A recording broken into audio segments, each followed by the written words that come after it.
In this video, I'm just talking about what I would want in the upcoming Nikon D750, if that is the actual camera which is coming out.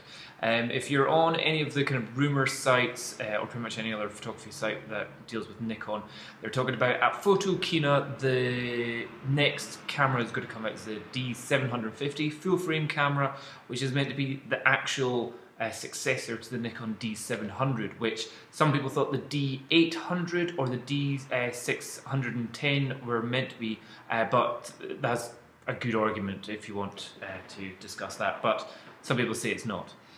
For me, so both of those cameras, the D810 and the D610, amazing cameras, full frame, 24 megapixels and 36 megapixels for the D610 and the D810. I think both of them have their optical low-pass filter removed so that you're meant to be able to get even sharper images as well. Great video functions and all that kind of stuff. Slightly different body sizes and weights and materials that have been used in both of them. But neither of them, I would say the D810 is like so tempting for me to just go, maybe I should sell my D700, but I haven't yet, especially when I look at the price and I go, oh, wait a minute, it's still £2,400 for the body on its own. So that's still a bit of a tough one there. So what I would be looking for in the upcoming Nikon D750, or 750, whatever you want to call it, is probably in a price range which is below the D810. I think that's probably a given there. In terms of its stats, its functions, there's some rumours saying it's going to be 24 million pixels. I'm cool with that. I don't really need more than that, and I'm not really bothered if it's a little bit less than that. The 12 megapixels I've got with my D700 has done me fantastically, and my lenses work with it very, very well. Going up to 24 megapixels, I'm sure the lenses which I have at the moment would happily accommodate that level of resolution, but going beyond that to the 36, I don't think I've got any lenses which can actually resolve that amount of information. I don't think, certainly not anywhere out with the sweet spot in the middle. If you're wondering about what I'm talking about here, if you don't know anything about lenses generally have an optimum range in terms of their aperture, but also in the actual image that they produce. It's usually the very center is really good sharpness, and on the outsides it's a bit duff. So if you were to do a little square in the center of your photo, that could be super sharp and get the full resolution effects, but once you go to the edges, it just becomes a bit mushy. Telephoto lenses are usually a lot stronger, so for example the Nikon 70-200mm lens, that is pretty sharp all the way to the edges. The version 2 is better than the version 1. Or the Samyang 85 f1.4 again, very strong at the edges. But the rest of my stuff I think would just be a bit mushy, certainly if I'm going with a 36 megapixel camera. So 24 I think is more than enough, and more that, you know, that would cover all my bases that I would ever need. Some of the chat is talking about 51-point autofocus. You've got that in the D700 already, so carrying that over would be great. If there was any kind of gripes, 31-point focus to 51, it doesn't matter. That has a load of points of focus for you to be able to get. And you know, in the past you were talking about 3-point focus or 8-point focus. That was like the differences. Now we're talking about 30 and 50 points of focus, or I think one's like 62 points of focus. It's all beyond comprehension of just how accurate it can be. So the amount of points of focus, not really that bothered. High continuous shooting, they're saying up to 8 frames a second, that'd be amazing. The D700 does 5, and then once you stick the extra battery up its butt, it can do 7 frames a second, as long as you put in AA batteries. So that, what I would say is that I've never really found a situation where I've got 7 frames a second hasn't been fast enough. 8 frames a second will be brilliant. What that would potentially mean is that you're just deleting more photos.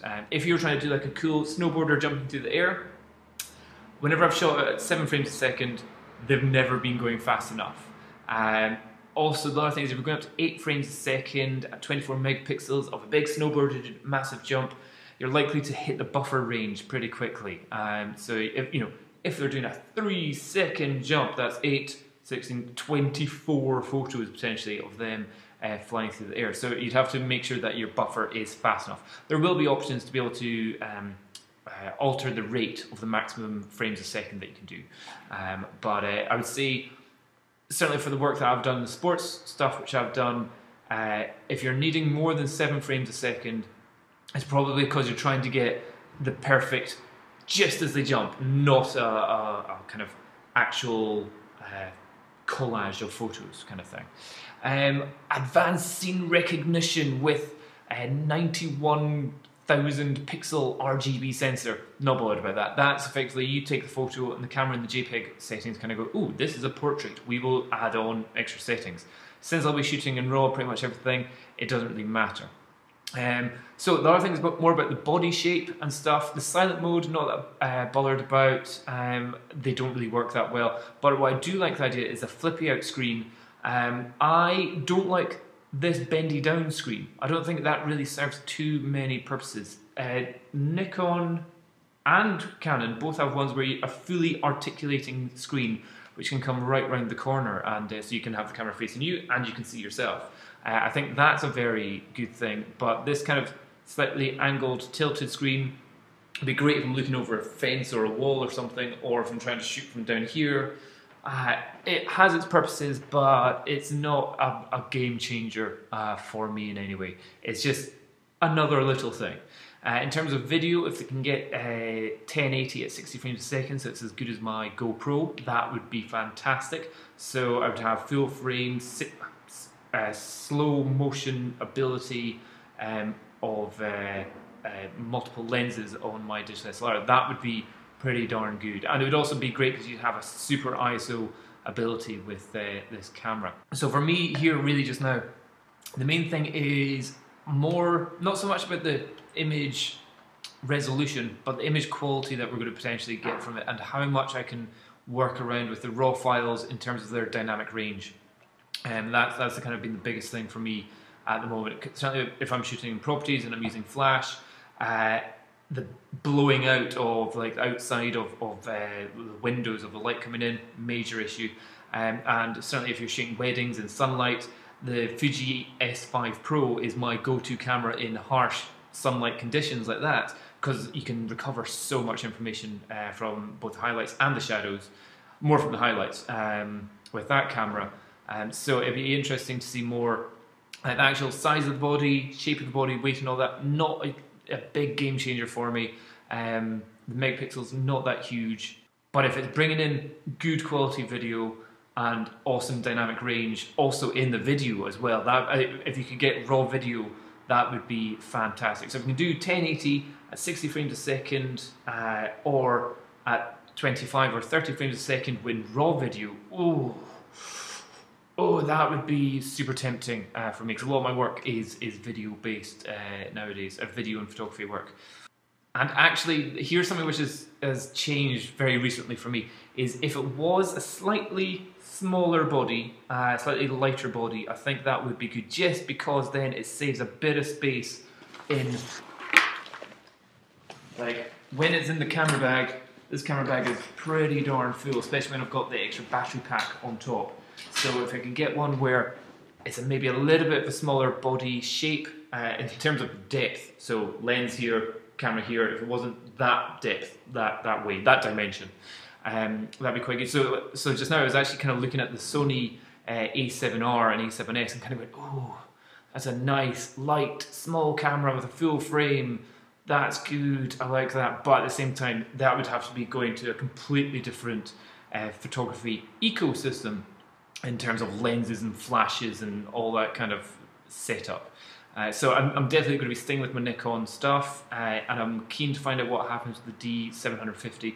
I won't be buying it in any way before loads of reviews and stats have been done on it, but it's definitely, I think, something which I'm very keen to see. If they put these features into it, then it could be the one that makes me finally sell my camera that I've got at the moment. But so far, the other ones, amazing cameras. The D810, D610, just hasn't been enough to make me sell what I've got at the moment.